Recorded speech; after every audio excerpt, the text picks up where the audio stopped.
Hello, good afternoon, my classmates and also Professor Yang. In this opportunity, we would like to present about the collusion in Chapter 7 of Strategic Management and Competitive Advantage book. And what is collusion here?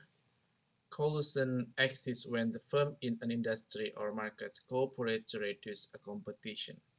And how to cooperate and reduce the competition then it could be the form of cooperated, it could be avoid to compete in the same geographic markets.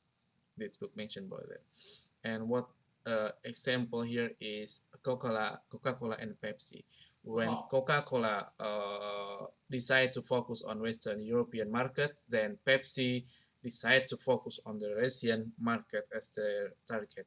So because they have a different market target, so it's mean that there could be reduced competition between them. Okay, and what is another form of corporates is avoid to develop in the same technological area. For example, here is General Electrics and Westinghouse. General Electrics uh, decide to when it's decide to large electric focus on large electric generation turbines, then the competitor Westinghouse here decide to focus on the small electric generation turbines. So when we decide to develop in different technological area, so it means that they can reduce the competition among them, between them. And another way to cooperate is reduce production under competitive level. This book mentioned about the OPEC member in 1973. Member of APEC made agreement to reduce oil shipment in order to increase the price of the oil at that time. Even it's causing the U.S. have oil crisis because of the price of the oil increased significantly. And talking about the collusion, there are explicit and tacit collusion.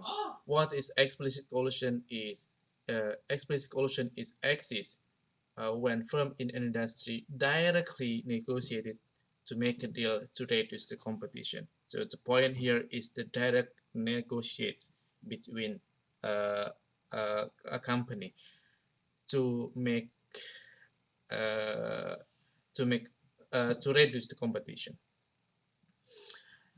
And what is tacit collusion then? Tacit collusion is a condition when the firm agrees to reduce competition, but there is no direct negotiation.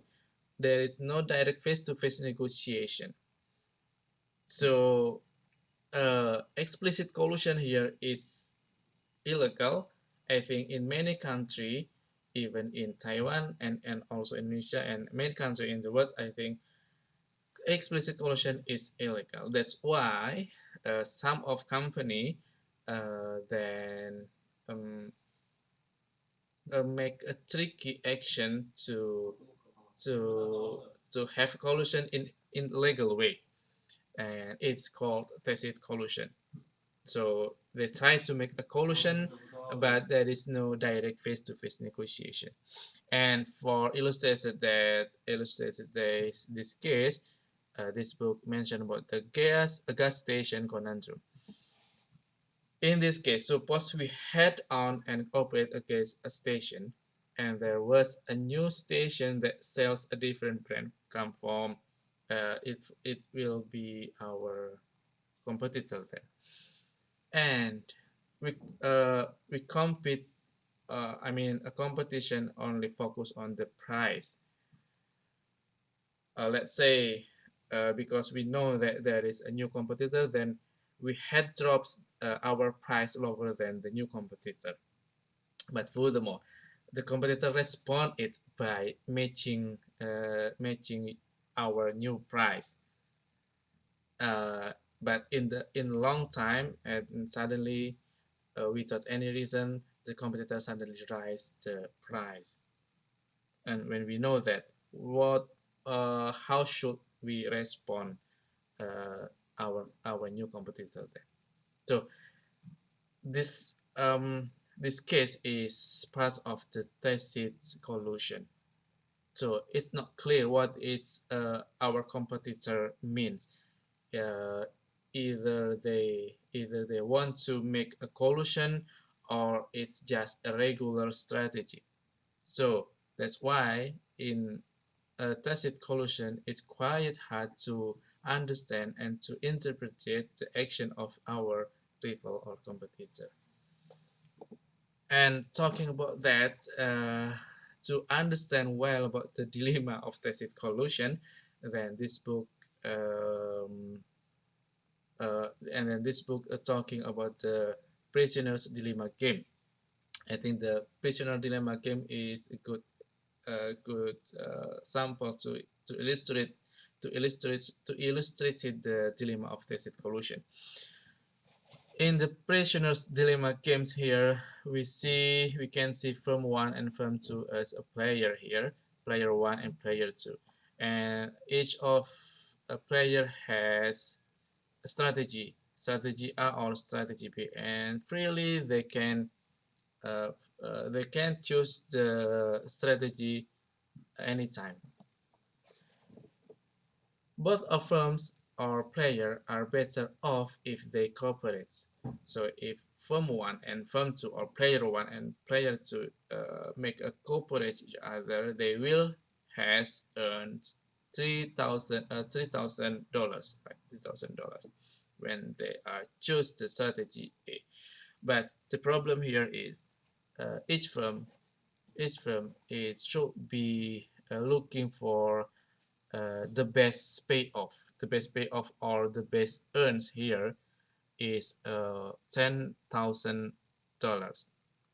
So they will try to get it earns. But however, when both of them try to get this earn or this payoff, and then both of them will choose the strategy B, and when they choose strategy B, it means that both of them will earn only 1,000 each.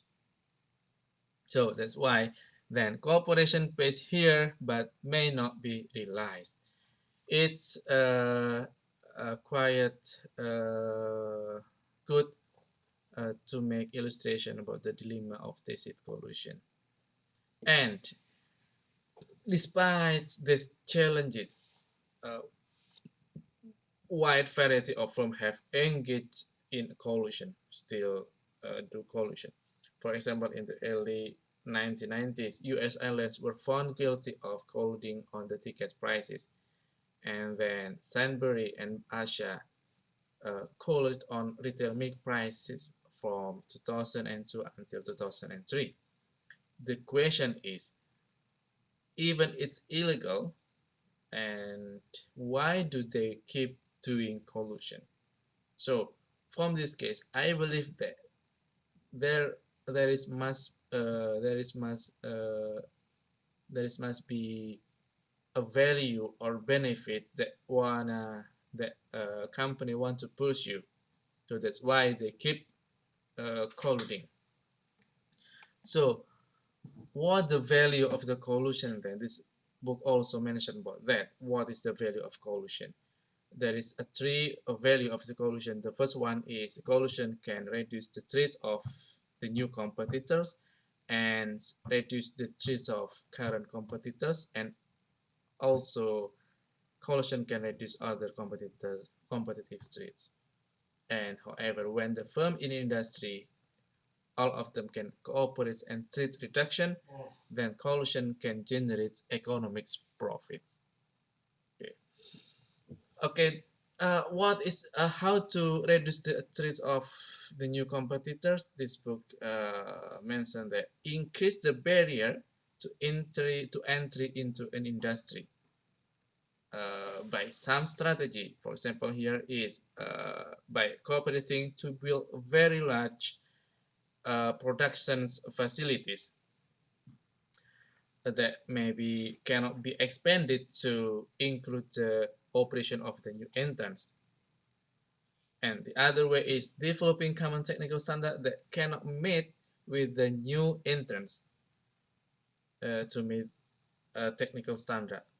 Okay, and cooperate in using product definition, or also can jointly lobby the government to increase the cost of entry an industry or a market.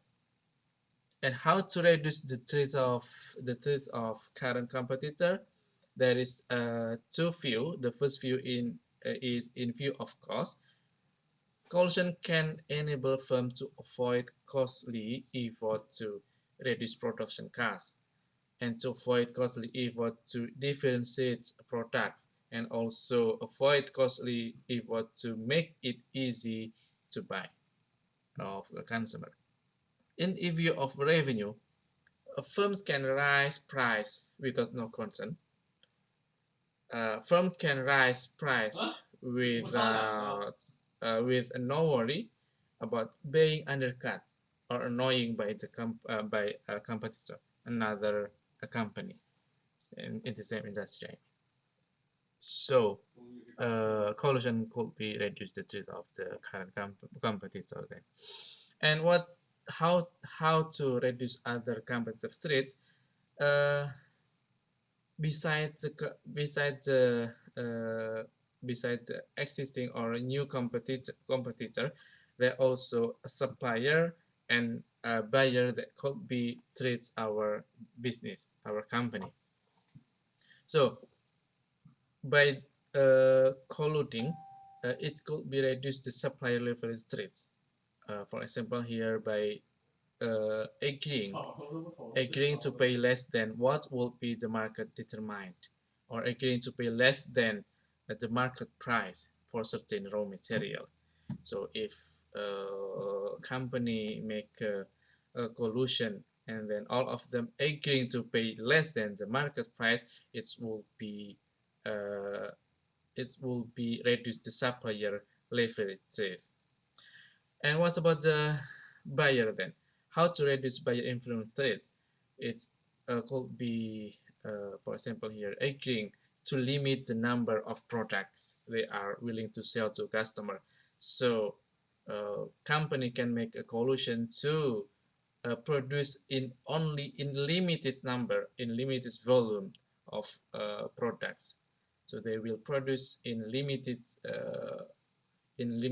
I mean in limited production to in order to increase the price, and in order to make a quantity of the product becoming low, and then price will be raised, will be increased. But however, if we do it, there is a risk for the welfare. That's why this book mentioned about the ethics of collusion. Firms that cooperate to reduce competition under a perfect competition level can generate economic profit, but doing so reduce social welfare. That's why I put the graphic here. This graphic is about the social surplus in poor competition, and this graphic is illustrated the social surplus in collusion condition. We know that social welfare in the term of economics is also called deadweight loss. So deadweight loss here is caused by a collusion of the company. We know that collusion can make quantity decrease or becoming low, and then price, in other hand, becoming high or expensive, because the price will be increased here, and it will make a consumer hurt. I mean, it's cause of the it's cause of the losses of welfare here. Okay, the loss is equal to the economic benefit lost by consumer, because the collusive, as I mentioned before, collusive price is greater than the benefits perceived by consumer here. And that's why collusion that reduces competition in markets or in industry is an essential source of these losses. Even I know that we know that there is also any uh, any resource come from text, for example, here that uh, could be,